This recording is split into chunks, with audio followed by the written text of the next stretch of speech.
Se sabe que el transporte aéreo es el más seguro del mundo. El problema es que cuando hay una falla mecánica grave de estas naves, las opciones de supervivencia son pocas. Y nadie está exento de tragedias, ni siquiera el deporte. Todos conocemos la historia de los Andes, cuando en octubre de 1972 un avión uruguayo que transportaba a un equipo de rugby se estrelló en la cordillera de los Andes mientras viajaban hacia Chile, y posteriormente los pocos que sobrevivieron al accidente y a las avalanchas no tuvieron otra opción que practicar la antropofagia con la única intención de sobrevivir. Se han hecho libros, películas y hasta series de televisión. Si bien el accidente de los Andes es el más popular, también hubo otros desastres muy poco conocidos relacionados con la comunidad deportiva. En este video conocerás las tragedias aéreas que marcaron el deporte.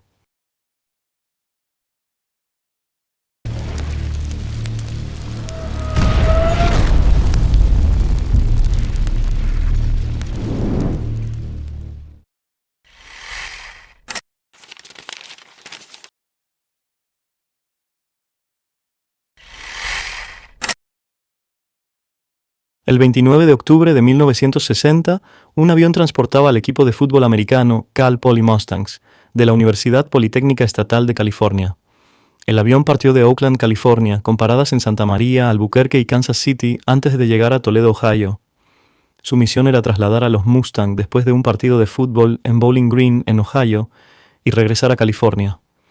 Antes de partir, la nave, un avión Curtiss C-46 totalmente renovada, había excedido el peso sobre su límite máximo de despegue. Las condiciones climáticas empeoraron rápidamente con la visibilidad reducida a cero al momento del despegue, debido a una densa niebla. Poco después del despegue, el motor izquierdo perdió parcialmente potencia, complicando el control de la aeronave. Se realizó un despegue muy prematuro con pérdida de control justo al elevarse. El ala izquierda golpeó primero una zona del taxiway adyacente a la pista. Luego, el motor y el morro chocaron contra el terreno, lo que provocó que el avión diera volteretas sobre la nariz, se partiera en dos y se incendiara. A bordo viajaban 48 personas, incluyendo el equipo de fútbol, su gestor estudiantil y un promotor y 3 tripulantes. Desgraciadamente 22 personas fallecieron, incluyendo ambos pilotos, 16 jugadores, el manager estudiantil y un promotor. 26 personas resultaron heridas y sobrevivieron. La mayoría de los fallecidos estaban en la mitad delantera del avión. Casi todos los que estaban en la parte trasera sobrevivieron.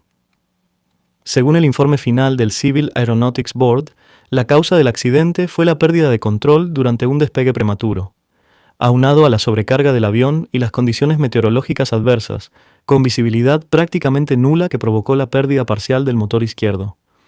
También se identificaron fallos de mantenimiento y, por si fuera poco, el piloto no realizó la rutina adecuada de calentamiento de motores, lo que pudo causar fallos en varias bujías. Como consecuencia de estos hallazgos, la aerolínea Arctic Pacific fue multada, se suspendió su certificado de operación y se implementaron nuevas regulaciones para que los controladores de tránsito aéreo impidieran despegues en condiciones de visibilidad extrema. La noche del accidente, cerca de las 3:30 de la madrugada, el vicepresidente Robert Kennedy y el decano Clyde Fisher comenzaron a llamar por teléfono a los padres y esposas de los fallecidos. Fue una de las tareas más horribles y desgarradoras que he intentado, recordó Kennedy más tarde.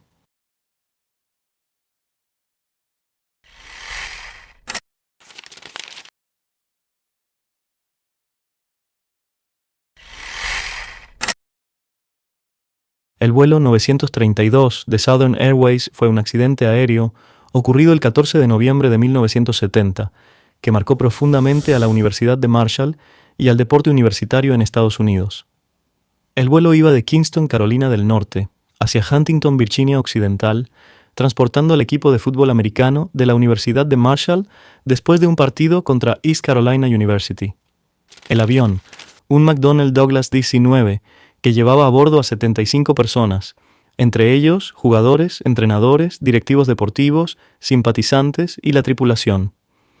Durante la aproximación al aeropuerto de Tri-State en Huntington, el avión impactó contra un terreno boscoso a menos de 2 kilómetros de la pista debido a un descenso demasiado bajo. Murieron todos los ocupantes, no hubo sobrevivientes. Fue el peor desastre aéreo de la historia del deporte estadounidense en ese momento. La universidad perdió a casi todo su equipo de fútbol, incluyendo a 37 jugadores. La comunidad quedó devastada, pero con el tiempo se reconstruyó el programa deportivo, convirtiéndose en símbolo de resiliencia. Se erigieron memoriales en el campus y en el lugar del accidente. La tragedia fue recordada en documentales y en la película We Are Marshall en 2006.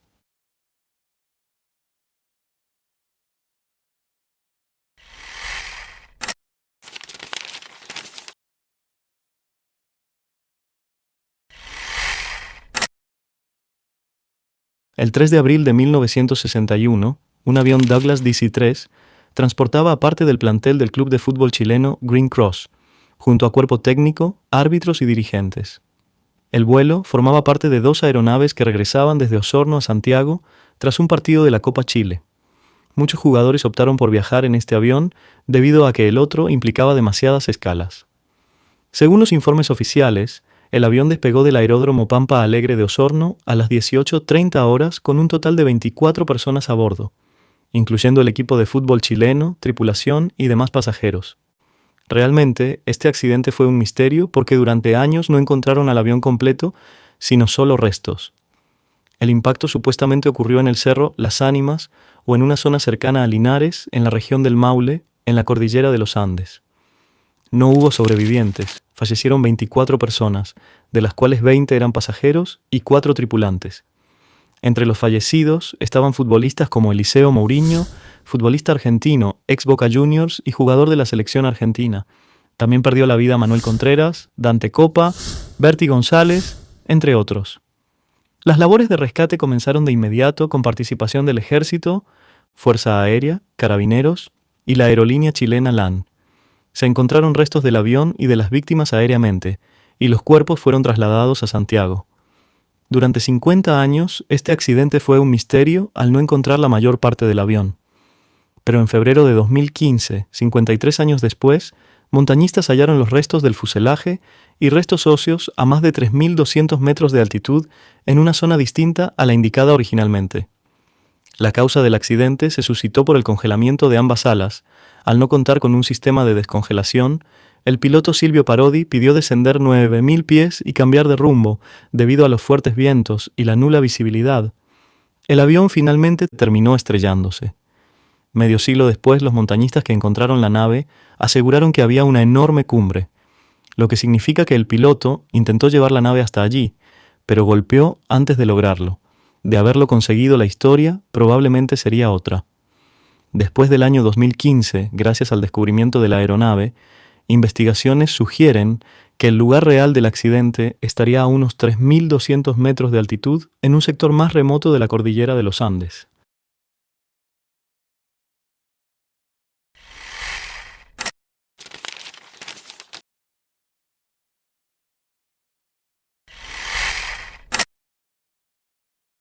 El 13 de diciembre de 1977, el vuelo 216 de la aerolínea Air Indiana, con un avión Douglas DC-3, transportaba 26 pasajeros y 3 tripulantes para un total de 29 personas a bordo.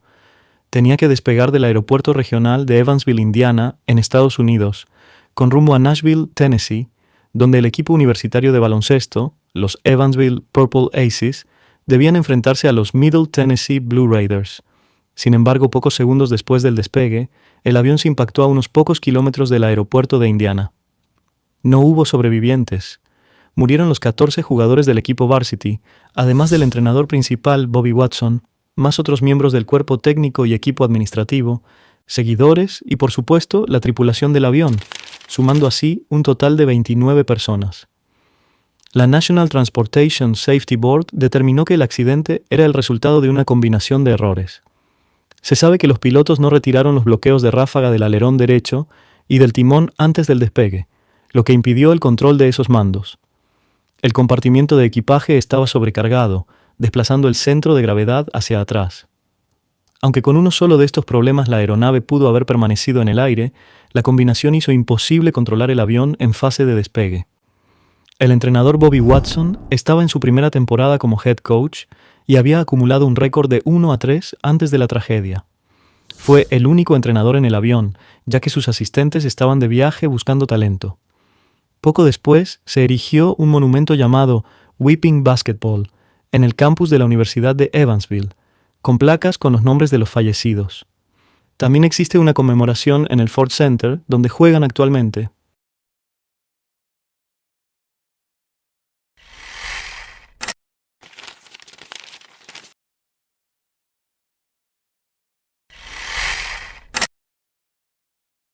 el vuelo Sabena 548 despegó del aeropuerto Idlewild de Nueva York. La noche del 14 de febrero de 1961, el vuelo 548 con destino a Bruselas-Zaventem, donde haría una conexión hacia Praga, para que el equipo estadounidense de patinaje artístico compitiera en el Campeonato Mundial. El avión tenía a bordo un total de 61 personas. El avión era un Boeing 707-329 de la compañía belga Sabena. Alrededor de las 10 horas, durante la aproximación final a la pista 20, se incrementó la potencia y se recogió el tren de aterrizaje debido a que un avión más pequeño no había liberado aún la pista, lo que obligó a los pilotos a abortar el aterrizaje. La nave realizó 3 círculos sobre el aeropuerto. Durante esas maniobras, el ángulo de inclinación aumentó gradualmente hasta cerca de 90 grados. Inesperadamente, la aeronave ascendió a unos 1.500 pies, niveló sus alas y repentinamente alzó el morro perdiendo sustentación y comenzó un descenso en espiral que terminó en una caída casi vertical en un campo cerca de Berg, a unos 3 kilómetros del aeropuerto, estrellándose violentamente y estallando en llamas. En el accidente fallecieron las 61 personas sin sobrevivientes, además de un trabajador agrícola que estaba en el campo, murió al ser alcanzado por escombros. Un segundo trabajador resultó gravemente herido. La tragedia involucró la muerte del equipo estadounidense completo de patinaje artístico, 18 atletas, entrenadores, jueces y familiares, quienes viajaban rumbo a Praga. Esta pérdida devastó el panorama del patinaje estadounidense y motivó la cancelación del Campeonato Mundial de ese año en Praga como muestra de condolencia. Entre los fallecidos destacaron Maribel Vinson-Owen, entrenadora y 9 veces campeona estadounidense. Sus hijas, una de ellas era Lawrence, de 16 años, quien había sido portada recientemente de la revista Sports Illustrated, y su otra hija, Maribel Jr., la gran campeona de parejas. La causa exacta nunca se determinó con certeza. El informe oficial apuntó a una posible falla del mecanismo de ajuste del estabilizador, el llamado trim, lo que pudo haber desviado el morro hacia arriba, precipitando la pérdida de control. La Administración Federal de Aviación consideró que esta era la hipótesis más plausible. Como consecuencia, Boeing implementó interruptores de corte del trim en futuras aeronaves. Este acontecimiento fue el primer accidente fatal que involucró un Boeing 707 en servicio regular de pasajeros. La aeronave había entrado en servicio civil hace menos de 3 años. Además, sigue siendo el accidente aéreo con más víctimas fatales en la historia de Bélgica. El impacto en el patinaje artístico estadounidense fue profundo. Hubo un vacío generacional prolongado y se reconfiguró la manera de organizar los viajes del equipo. También se instituyó una política de no volar todos los miembros de un equipo juntos. Lo más increíble del caso es que este accidente se repetiría en 2025.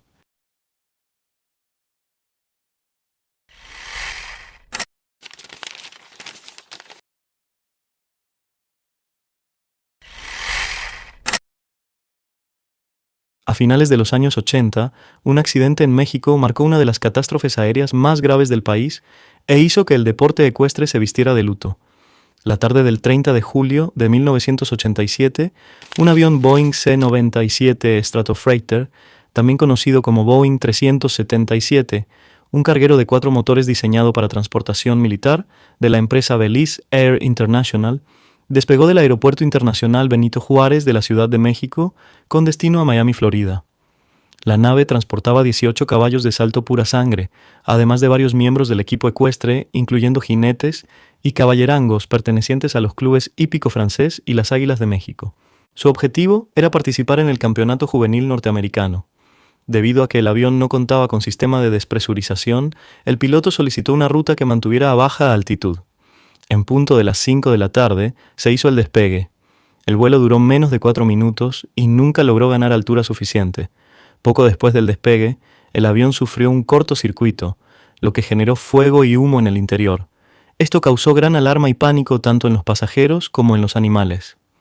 El piloto intentó realizar un aterrizaje de emergencia en la carretera México-Toluca, en el kilómetro 14 de la carretera, en la entonces delegación Coajimalpa, pero perdió estabilidad debido al fuego y al pánico. El avión se estrelló en dicha carretera, arrollando múltiples vehículos, destruyendo un restaurante y una fábrica, e incluso dañando un puente peatonal y una torre de alta tensión. Al menos 50 personas murieron, incluyendo automovilistas y peatones. Hubo decenas de heridos graves, muchos de los cuales fueron quemados o arrollados por vehículos en medio del caos. De los 18 caballos transportados, casi todos murieron calcinados. Solo uno sobrevivió, pero tuvo que ser sacrificado para evitar un sufrimiento innecesario por las heridas. Solo 2 miembros del equipo ecuestre sobrevivieron, además del piloto y el copiloto. Ambos estadounidenses y parte de la tripulación lograron sobrevivir.